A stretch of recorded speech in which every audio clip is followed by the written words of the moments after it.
Selamat pagi, Namo Buddhaya. Nah, saat ini saya Jimmy. Hari ini dengan cuaca yang lumayan agak mendung. Sekolah Dharma Widya bekerja sama dengan Dharma Widya Peduli yang akan dipimpin oleh Bapak Hadi dan stafnya Bapak Ramli. Hari ini kita akan melakukan penyemprotan disinfektan di beberapa lingkungan, tentunya yang hanya dekat di Sekolah Dharma Widya ini. Ikutin liputan kita sampai selesai. Ini guna menjaga kebersihan serta kesehatan warga-warga di sekolah Dharma Widya tercinta kita ini, agar wabah COVID-19 ini tidak mewabah secara luas dan kita semuanya saling menjaga. Terima kasih. Kita ikuti video klipnya. Selamat pagi, Namo Buddhaya.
Ya, begitulah akhir dari penyemprotan disinfektan yang kita laksanakan pagi hari ini. Saat ini di samping saya berdiri seorang kepala RT setempat yang bernama Pak John. Saya akan mewawancari sedikit tentang bagaimana tanggapan dari RT setempat terhadap bantuan penyemprotan dari Sekolah Dharma Widya yang bekerja sama dengan Dharma Widya Peduli. Berikut kita lihat tanggapan dari Pak RT setempat.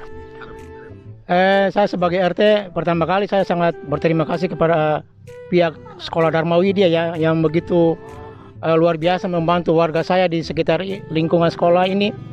Karena dengan adanya penyakit COVID-19 ini sangat mewabah di mana-mana ya. Saya berterima kasih kembalilah atas penyemprotan untuk obat COVID-19 ini.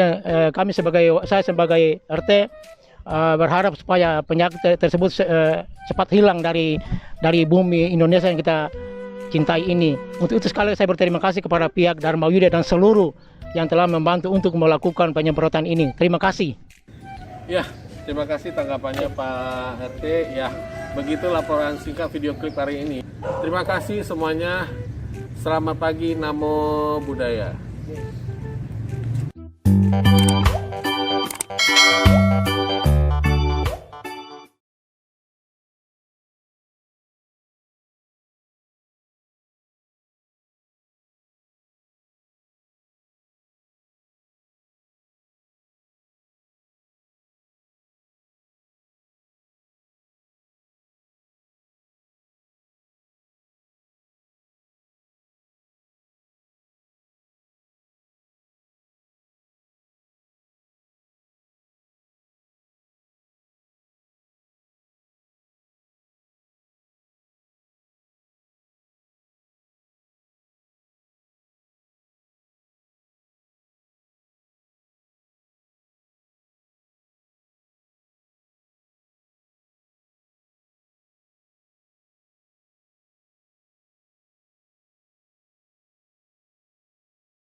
Kenapa harus memilih sekolah Dharma Widya?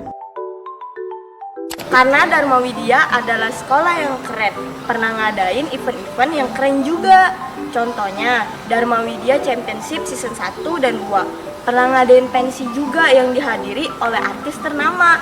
Dan juga banyak event-event menarik lainnya. Keren kan? Karena Dharma Widya adalah sekolah berkarakter dan disiplin, selalu menerapkan budaya Anjali, berdoa dan bermeditasi sebelum memulai pembelajaran, menyanyikan lagu Indonesia Raya, dan selalu datang tepat waktu.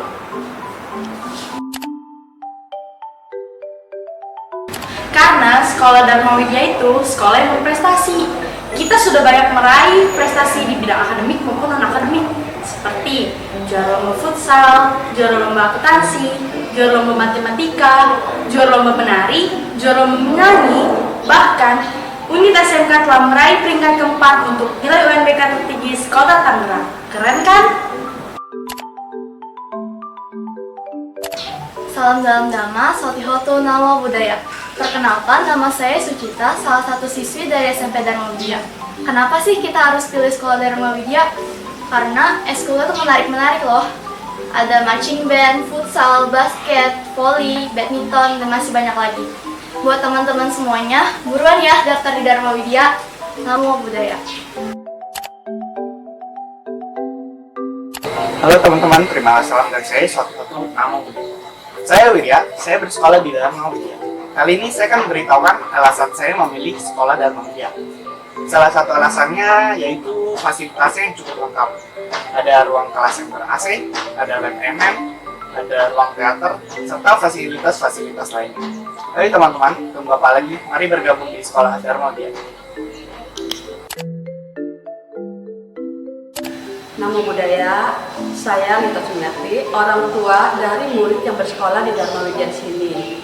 Nah, kenapa anak saya sekolah di Dharma Widya ini? Karena saya melihat di sini pendidikan etikanya sangat bagus, agama Budanya pun sangat kental. Di sini sering diadakannya latihan-latihan Pabagya, dan juga setiap hari Sabtu itu ada Dhamma kelas. Kenapa saya menyarankan ibu bapak juga untuk anak-anaknya bersekolah di sini? Karena saya melihat sendiri dan langsung membuktikan anak saya mempunyai pendidikan etika, moral yang sangat bagus selama ini terhadap orang tua, lingkungan, dan sekitarnya. Namo Buddhaya.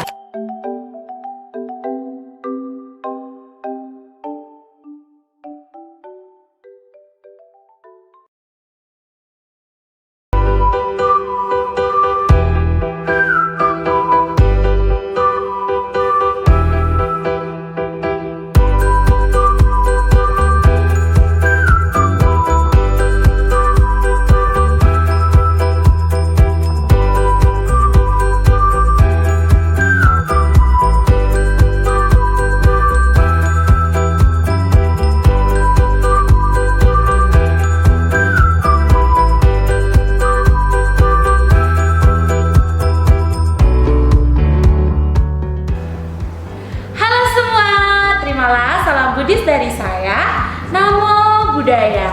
Perkenalkan, nama saya Analisa Dhammacarini dari Unit TK.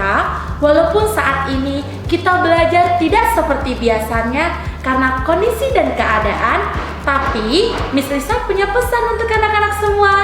Nah, pesan Miss Lisa buat anak-anak yang belajar di rumah, tetap semangat, rajin belajar, jaga kesehatan, dan I miss you. Namo Buddhaya. Dadah semuanya.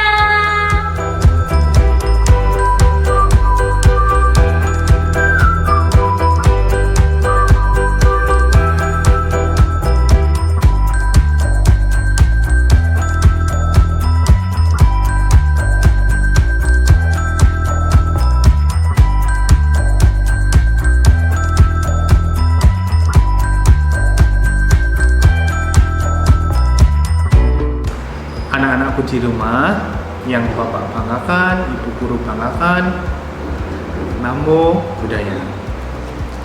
Pendidikan itu hal yang utama dan belajar bisa di mana saja.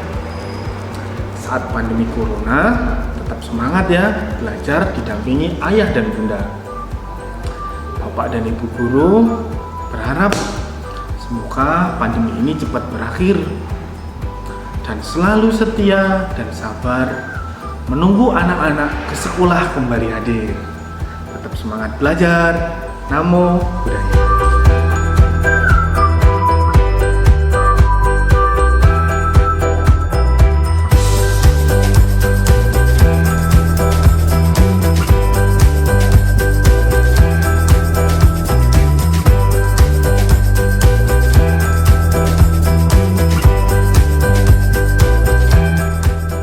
Halo, selamat pagi anak-anak. Salam sehat selalu ya.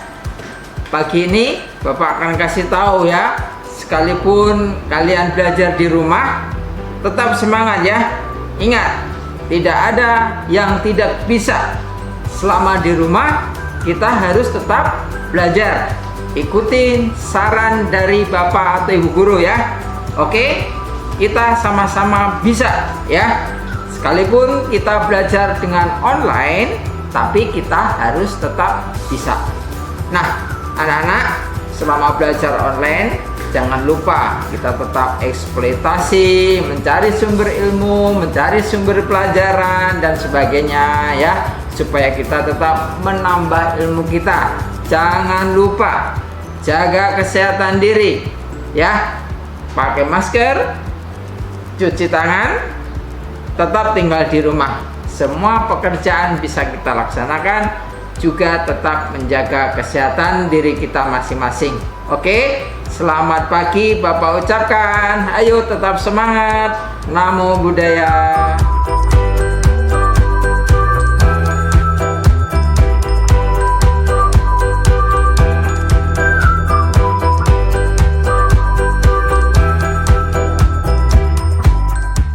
Oke, selamat pagi sahabat-sahabat sekalian seluruhnya, siswa-siswi Sekolah Dharma Widya. Terimalah salam dalam Dhamma, terpujilah para Buddha, Namo Buddhaya. Tetap semangat walaupun kita terhalang oleh jarak dan waktu, dan kita perlu ingat ada sebuah pepatah yang mengatakan tidak ada pesta yang tidak akan pernah usai, dan tidak akan pernah ada badai yang tidak akan pernah berlalu. Artinya meskipun kita bertatap jauh-jauhan dari sini, mudah-mudahan esensi pembelajaran kita, kegiatan belajar mengajar kita tetap berjalan dengan efektif, dan yakinlah ini pun akan berlalu. Tetap semangat, jaga kesehatan, dan selalu berbahagia. Terima kasih.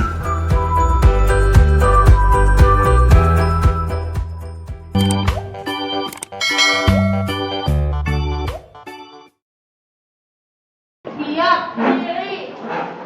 Ngajari bari salam.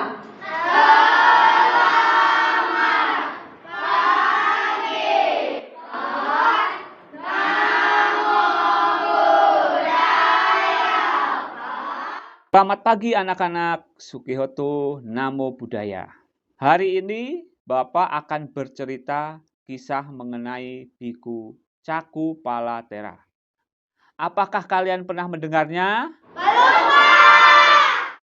Baik anak-anak, Bapak akan mulai bercerita mengenai kisah Biku Caku Palatera. Suatu ketika, Biku Caku Palatera berkunjung ke wihara Jetawana untuk melakukan penghormatan kepada Sang Buddha. Malamnya, saat melakukan meditasi jalan kaki, Sang Tera tanpa sengaja menginjak banyak sekali serangga sehingga mati. Keesokan harinya, pagi-pagi sekali, serombongan biku yang mendengar kedatangan Sang Tera bermaksud untuk mengunjunginya. Di tengah jalan, di dekat tempat Sang Tera menginap, mereka melihat banyak serangga yang mati. "Hi, mengapa banyak serangga yang mati di sini?" seru seorang biku. "Ah, jangan-jangan..." Celetuk yang lain, "Jangan-jangan apa?"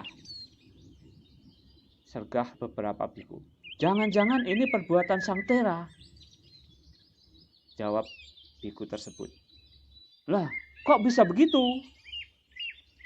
tanya biku yang lain.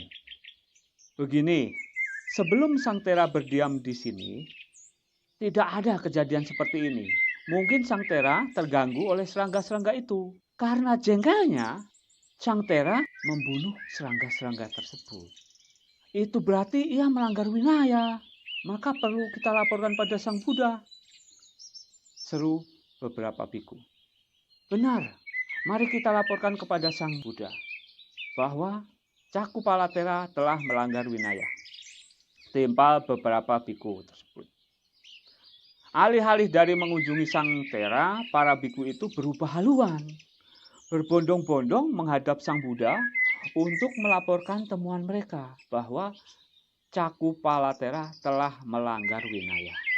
Nah, selanjutnya, mendengar laporan para biku, Sang Buddha bertanya, "Para Bante, apa kalian telah melihat sendiri pembunuhan itu?" "Tidak, Bante," jawab para biku secara serempak. Sang Buddha kemudian menjawab, "Kalian tidak melihatnya. Demikian pula Cakupalatera juga tidak melihat serangga-serangga tersebut karena matanya buta. Selain itu, Cakupalatera telah mencapai kesucian arahat. Berarti ia telah tidak mempunyai kehendak untuk membunuh." "Bagaimana seorang yang telah mencapai arahat tetapi matanya buta?" tanya beberapa biku kepada Sang Buddha. Kemudian Sang Buddha menceritakan kisah kehidupan lampau dari biku Cakupalatera. Pada kehidupan lampau, Cakupala pernah terlahir sebagai seorang tabib yang handal. Suatu ketika datanglah seorang wanita miskin. Wanita miskin tersebut meminta tolong kepada tabib. "Tuan, tolong sembuhkanlah penyakit mata saya ini. Karena saya miskin, saya tidak bisa membayar pertolongan Tuan dengan uang. Tetapi apabila sembuh, saya berjanji dengan anak-anak saya akan menjadi pembantu Tuan," pinta wanita tersebut. Dan selanjutnya permintaan tersebut disanggupi oleh sang tabib. Perlahan-lahan penyakit mata yang parah itu mulai sembuh. Nah, di sini masalahnya. Sebaliknya, wanita itu menjadi ketakutan. Apabila penyakitnya mata sembuh, ia dan anak-anaknya akan terikat menjadi pembantu tabib tersebut. Dengan marah-marah kepada sang tabib bahwa mata bukannya sembuh, tetapi malah bertambah parah. Selanjutnya, sang tabib memeriksa kembali dengan cermat. Nah, karena sang tabib adalah tabib yang hebat, sang tabib tersebut tahu bahwa wanita tersebut telah berbohong kepadanya. Selanjutnya, tabib tersebut menjadi tersinggung dan marah, tetapi tidak diperlihatkan kepada wanita itu. "Oh, kalau begitu akan kuganti obatmu." Demikian jawab tabib tersebut. "Nantikan pembalasanku." Itu dalam hati sang tabib berkata. Benar, akhirnya wanita itu menjadi buta total karena pembalasan sang tabib. Sebagai akibat dari perbuatan jahatnya, tabib itu telah kehilangan penglihatannya pada banyak kehidupan selanjutnya. Dan akhirnya Sang Buddha mengakhiri sabdanya dengan membabarkan syair. "Pikiran adalah pelopor dari segala sesuatu. Pikiran adalah pemimpin. Pikiran adalah pembentuk. Bila seseorang berbicara atau berbuat dengan pikiran jahat, maka penderitaan akan mengikutinya. Bagaikan roda pedati mengikuti langkah-langkah lembu yang menariknya." Nah, anak-anak, itulah kisah tentang biku Cakupalatera. Semoga cerita kisah biku Cakupalatera dapat menginspirasi kita untuk selalu berbuat baik. Jangan pernah membalas kejahatan dengan kejahatan. Selagi kita tidak bisa berbuat baik, paling tidak minimal kita jangan berbuat jahat. Nah, itu pesan Bapak. Mudah-mudahan pesan Bapak tersebut dapat anak-anak praktekkan dalam kehidupan sehari-hari. Bisa anak-anak? Oke, kalau begitu. Ya, terima kasih Namo Buddhaya.